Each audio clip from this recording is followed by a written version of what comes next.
ये सम्मानित मंच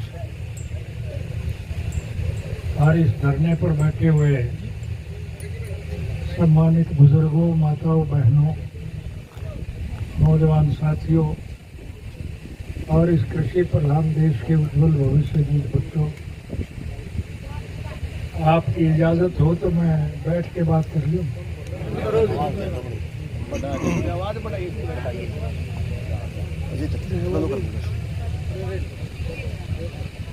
आप फोटो बाद में ले लेना। कोई नहीं दिला।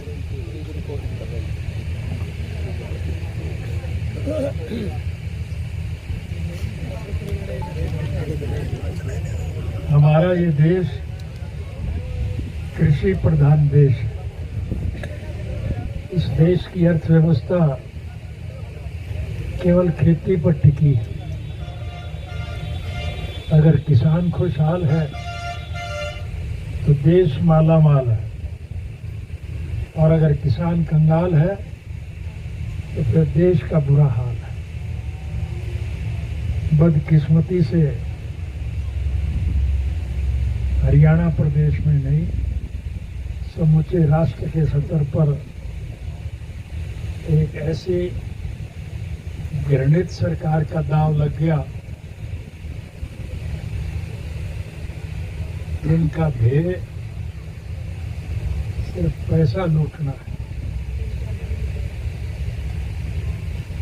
यूं मान के चलिए कि दुर्भाग्य से लुटेरों के हाथ में सत्ता आ गई। प्रजातांत्रिक प्रणाली में जनता के सहयोग और समर्थन से सरकारें चुनी जाती हैं, और फिर चुनी हुई सरकार की जिम्मेदारी होती है कि वो जनहित के कामों में रुचि ले, लोगों की समस्याओं का समाधान करे, उन्हें अनेक प्रकार की सुविधाएं प्रदान करे। स्वर्गीय चौधरी देवीलाल जी ने सारी उम्र इसी बात को लेकर के लड़ाई लड़ी कि लोगों की मूलभूत जरूरियात, रोजी रोटी, कपड़ा, मकान, शिक्षा और स्वास्थ्य का प्रबंध सरकार करे, और जो नालायक सरकार ये सारी सुविधाएं प्रदान करने में सक्षम ना हो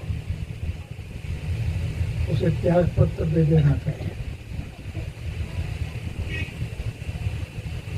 और पैसे के लोभी लोग अगर त्याग पत्र देने से इनकार करें तो फिर आंदोलन के माध्यम से इस प्रकार की सरकारों का पतन करना चाहिए। मेरे कहने की आवश्यकता नहीं, प्रत्यक्ष में प्रमाण है।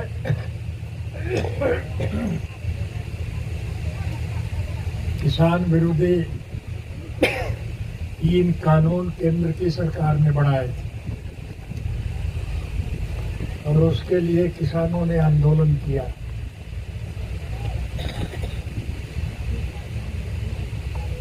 हिंदुस्तान के प्रधानमंत्री लगातार भाषण देते रहे।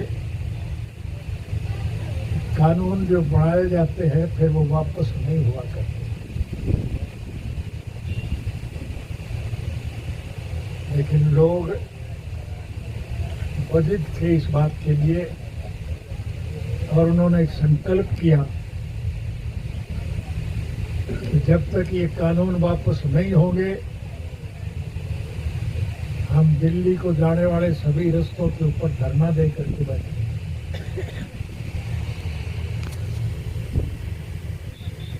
जेल से रिहा होने के बाद मैं सर्वप्रथम उन साथियों का आभार व्यक्त करने गया जो पिछले लगभग 1 वर्ष से गर्मी सर्दी की परवाह किए बिना, बारिश और झक्कड़ की परवाह किए बिना, भूखे प्यासे इस कुशासन का अंत करने का संकल्प लेकर के धरने पर बैठे हुए।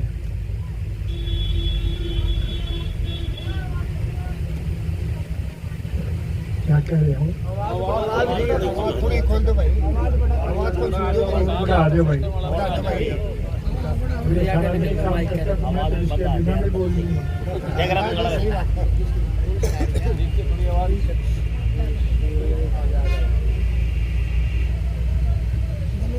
तो साथियों,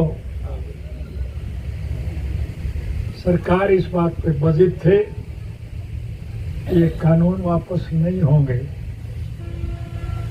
और किसानों ने ये निर्णय ले लिया था कि चाहे हम सबको प्राणों की आहुति देनी पड़े, हम इन मुकदमों को वापस करवाएंगे। वो लगातार धरने पर बैठे हैं, लेकिन मुझे सबसे ज्यादा प्रसन्नता तब हुई जब मैं उन लोगों पे गया और मैंने गौर से देखा कि नाम तो किसान आंदोलन का है, लेकिन उस आंदोलन में 36 जात के लोग, हिंदू, मुसलमान, सिख, ईसाई, चमार, धानक, वाल्मीकि, रेगर, खटेक, खाती, कुम्हार, मणिहार, लोहार, सुनार, नाई, तेली, धोबी, मोची, ब्राह्मण, बनिए, व्यापारी और कर्मचारी, कारखानेदार और मजदूर, किसान और कमेरे, 36 जात के लोग इस सरकार के कुशासन से दुखी होकर के अपने प्राणों का अंत करने के लिए, सरकार का पतन करने के लिए धरने पर बैठे हुए। मुझे दुनिया के लगभग 152 मुल्कों में जाने का अवसर मिला था, सैर सपाटे करने के लिए नहीं। मैं विश्व के हर मुल्क के राजनीतिक, आर्थिक और सामाजिक हालात की जानकारी हासिल करने के लिए गया था और मुझे वहां जाकर के एक बात की बहुत प्रसन्नता हुई कि विश्व के स्तर पर भारतवर्ष एक ऐसा अनूठा देश है जिसमें सभी धर्म और मजहब के मानने वाले लोग आपसी प्रेम, प्यार और भाईचारे से मिलकर के रहते हैं। हम अपने तीज त्योहार, होली, दिवाली, ईद, क्रिसमस सब इकट्ठे होकर के मनाते हैं। हमारे में कोई भेदभाव नहीं है, लेकिन गलत लोगों के हाथ में सरकार आई, उन्होंने जात पात का जहर फैला करके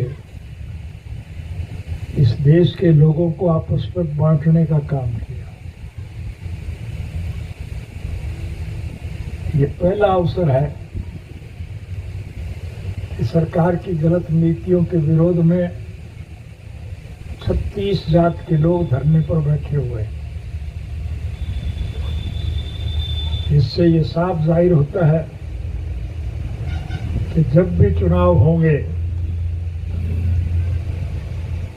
सभी जाति और धर्म के लोग इकट्ठे होकर के इस सरकार का सुपड़ा साफ करेंगे।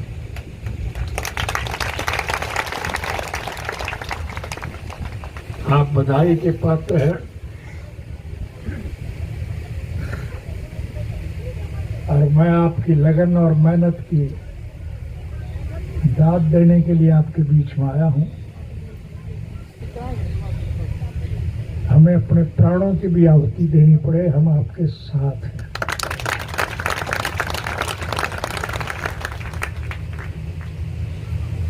सरकार तो नालायक लोगों की है,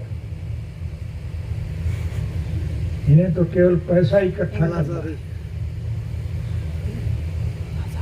2005 में जब हमारी सरकार गई थी, हमने सरकार के खजाने में 2000 करोड़ से ज्यादा रुपया छोड़ा था। आज हरियाणा सरकार के सर पर 2.5 लाख करोड़ से ज्यादा का कर्जा है। जो बच्चा पैदा होगा वो हजारों करोड़ का कर्जा सर पर लेकर के पैदा होगा। किस बात का कर्जा है?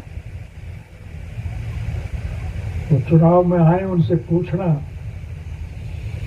कि विकास के नाम पर तो आपने कहीं ईंट नहीं लगाई। हमारी सरकार के वक्त में जो सड़कें बनी थी वो टूट गई, उनकी मरम्मत तक नहीं हुई।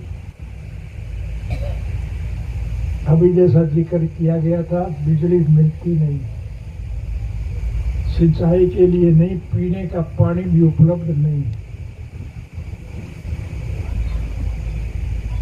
स्कूलों में टीचर नहीं है, मास्टर नहीं, अस्पतालों में दवाई नहीं है, बेड नहीं है, डॉक्टर नहीं। किसान को अपनी उपज के लिए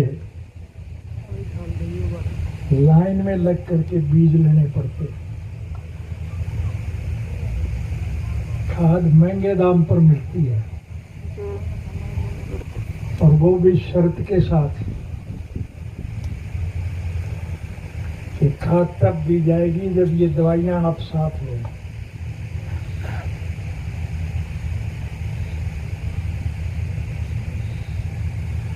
और फिर भी अगर प्रभु की कृपा हो जाए, हमारे खेतों में भरपूर फसल हो जाए, तो फिर उसका भाव नहीं मिलता है।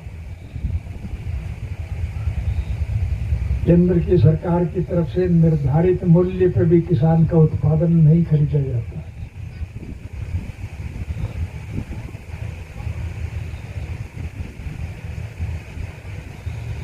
एक दफा आपके सहयोग और समर्थन से हरियाणा प्रदेश में हमें भी सरकार बनाने का अवसर मिला था, और उस साल हमारे खेतों में बाजरे की भरपूर फसल थी। हरियाणा प्रदेश का बेशतर इलाका मारू है,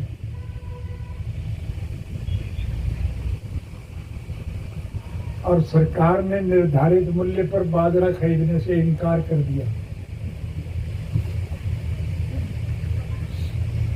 हमने हरियाणा प्रदेश की सरकार की तरफ से